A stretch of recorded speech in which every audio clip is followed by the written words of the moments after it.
La tour Oxygène et à son pied le cours Oxygène sont un peu les symboles de cette nouvelle Part-Dieu voulue par Gérard Collomb. Un quartier qui ne serait plus uniquement dédié aux affaires mais deviendrait un lieu de vie et d'échange. Mais comment restructurer totalement la Part-Dieu à l'urbanisme jusque-là éclaté et sans réelle cohérence, sans pour autant tout détruire? Première idée forte, s'appuyer sur la gare SNCF.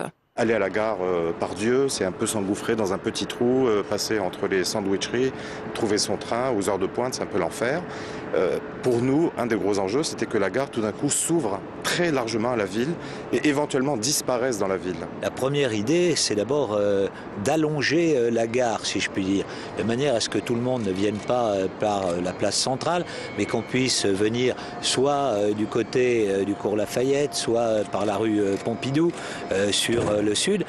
Ensuite, qu'on puisse avoir une grande place traversante, enlevant les édifices qui, du côté Villeurbanne comme du côté Lyon-Centre, bougent totalement l'ouverture de la gare, et donc faire que la gare devienne elle-même une gigantesque place.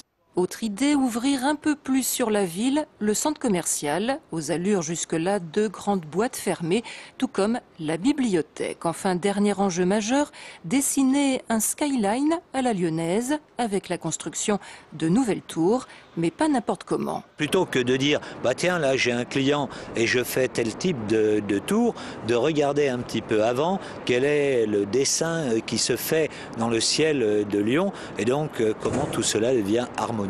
La première de ces nouvelles tours, la tour InCity, verra le jour d'ici quelques années à l'emplacement de l'ancienne tour UAP. Mais pour apprécier dans son ensemble le projet baptisé Part-Dieu 2020, il faudra encore patienter entre 10 et 20 ans.